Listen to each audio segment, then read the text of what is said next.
All right, boys and girls, Mr. B here, and it's time for Diva and Flea. I think we're going to finish it. I believe so. Let's get going. There it is right there. If you recall last time, we saw Flea looking like he was electrocuted, but he's actually quite happy. He wants to go ahead and to show Diva new feet. And if you recall from last time, they went outside. They heard the click-clacking sounds of strange footsteps coming from the street. And Diva had said, feet.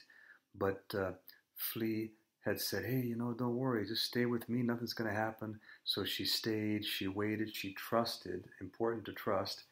And now we're ready to see what happens. And this is 12, chapter 12. And it says, feet again.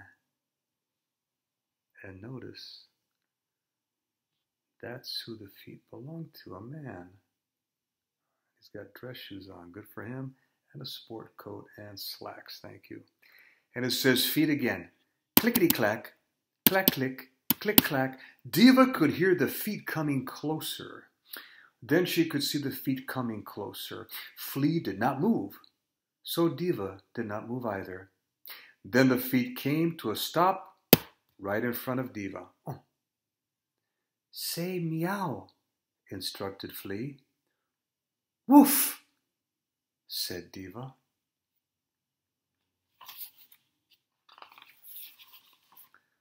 And there is the gentleman whose feet those are. Close enough, said Flea. The almost meow must have done something because just then a huge hand, almost as large as a foot, appeared out of the sky. Diva looked at Flea. Flea whispered, the wondrous thing is coming. Diva scrunched up her nose and closed her eyes, but she still did not move.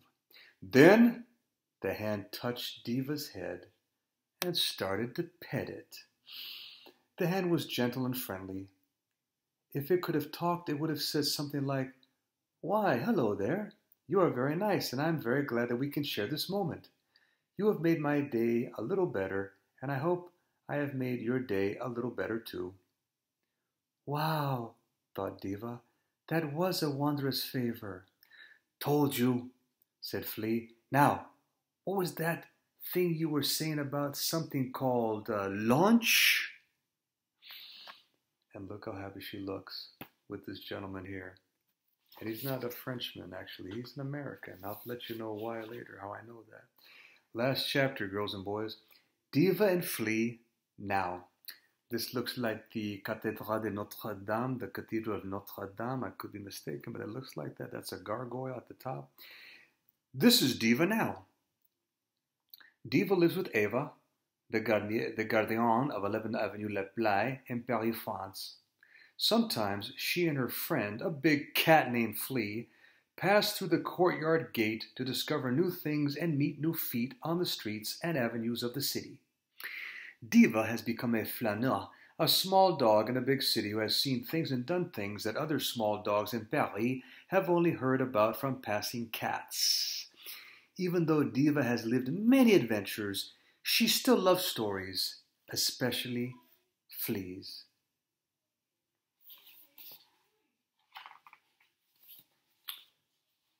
This is Flea now.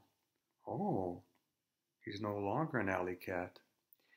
Flea is a great flâneur who has seen everything, but still looks for more because there is always more to discover. That's true. And now, thanks to his friend, a little dog named Diva, he has discovered that more in a most surprising place. It is located through a door that leads to a small apartment in 11th Avenue Le Play in Paris, France, that has ample food and ample love, and one harmless broom. This is where Flea now lives with Diva and Eva.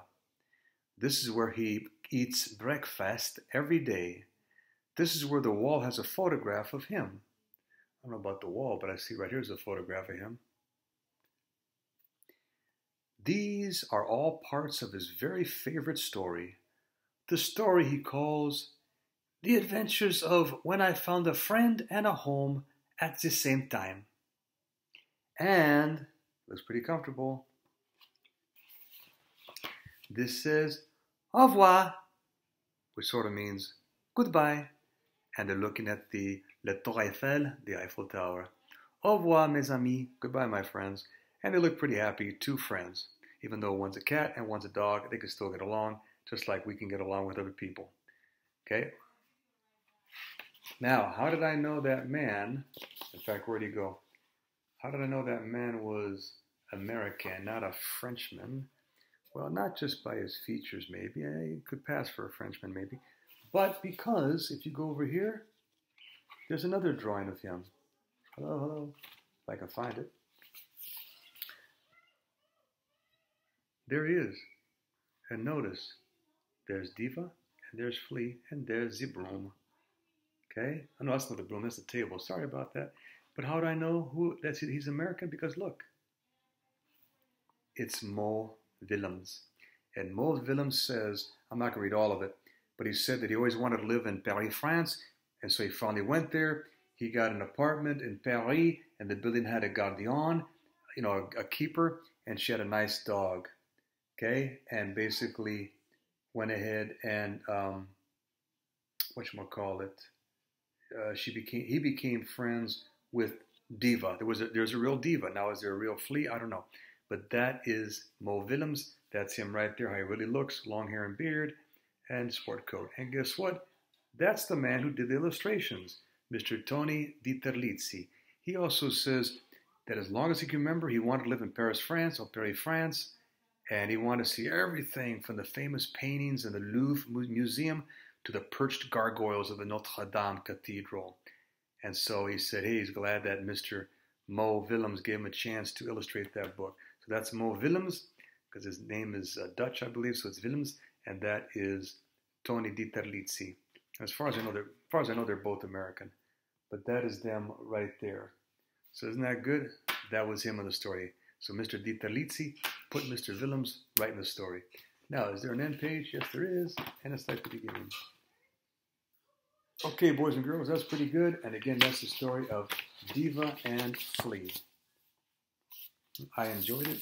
I think that's just the second time I've read that. I'm not sure. So, sorry about that. Here we go. Am I back there? So, it's pretty good. Okay, so you got some interesting things to do today. You know that. And I guess I'll see you later. Okay, have a good time.